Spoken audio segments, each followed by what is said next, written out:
Today for Devotions with Daniella, we are reading White Women Get Ready, How Healing Post-Traumatic Mistress Syndrome Leads to Anti-Racist Change by Amanda K. Gross. This is a chapter called Up Close and Personal, and we are talking about interracial dating. Yeah, the dog's a Republican, so he might get a little feisty. Carium came to a yoga class a couple of times before I began teaching. I remember a conversation in the hall by the elevator as we waited for the studio to be unlocked.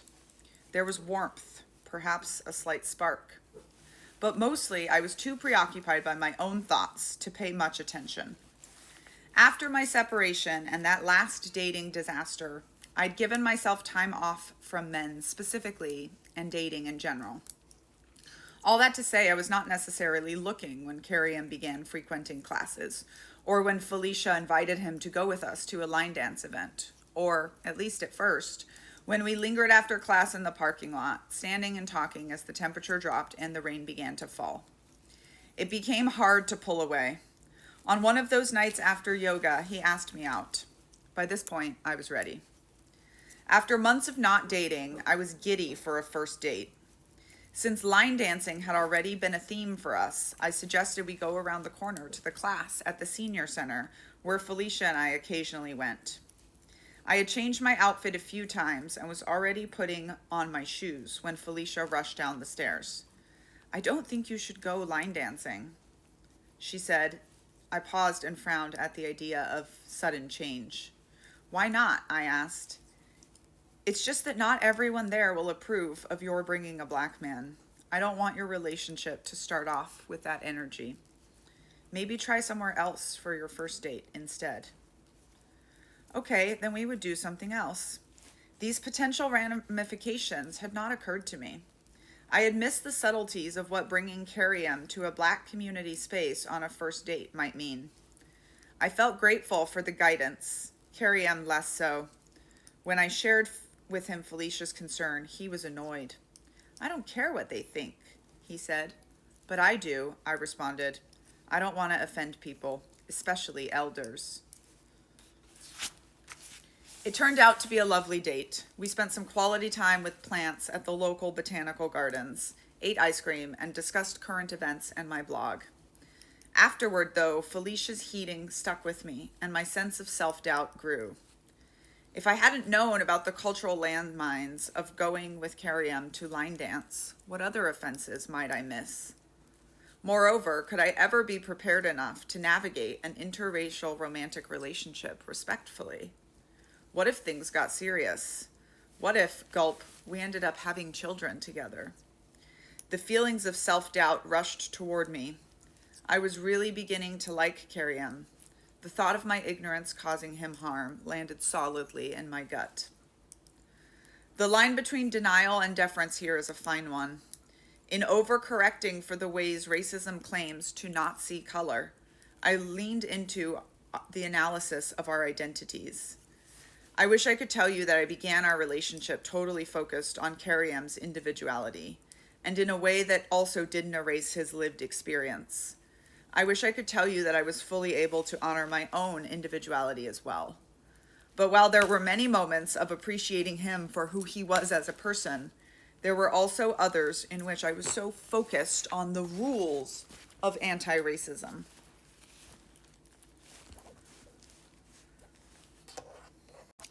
I aspired for an anti-racist relationship in which we would be able to talk about race as it connected to our day-to-day, to name for each other when racialized dynamics were at play, which they certainly would be, and do all the anti-racist things I saw Felicia and her husband modeling.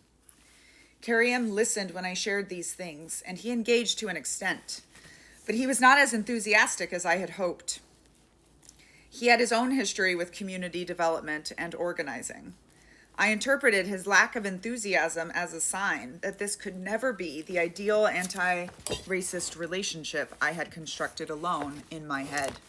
Still seems like there's a lot of white saviorism in there. I pulled out the many folders of this period. In pulling out the many file folders of this period, I can see how my perfectionism obstructed intimacy. In my anti-racist fantasy, in my quest to live out the anti-racist identity I had become so attached to, I was missing all the ways he was holding me accountable, even though he hadn't used official anti-racist terminology.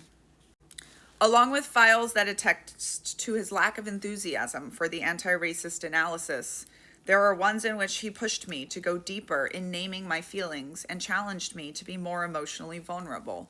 Ones where he called me out when I was not being completely honest with him. Another where he named my perfectionism and control issues without ever uttering those words. In striving to get the relationship right, whatever that meant, I was missing that I'd gotten much of what I'd been asking for. And what I'd asked for pressed up against my comfort zone just as much, if not more, than checking off a list of anti-racist terms. The problem that activated my 4 Ds had to do with one of them, denial. How white folks claim to not see race, which ultimately denies the full human experience of those we are in relationship. I definitely did not want to do that, but acknowledging race, racism, and power brought up a lot of self-doubt. How could I trust a self who'd been steeped in whiteness and so unaware? In my fear of enacting racism, I deferred. Yet, deferring to the Black man I dated was often in conflict with what I was hearing from his community. Who was I supposed to follow? Whose perspective was the anti-racist one? With Carrie M., I had my rule book ready.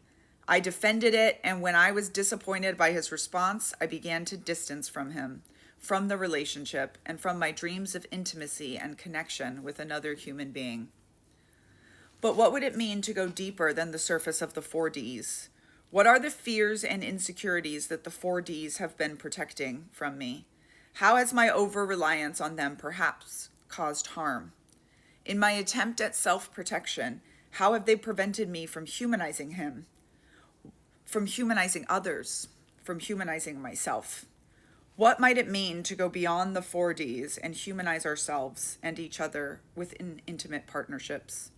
What might it look like, feel like, be like to do so? I'm reading this book a little bit every day for my own process of deconstructing the delusion of white supremacy, and if you would like to join me, you can get copies attached here.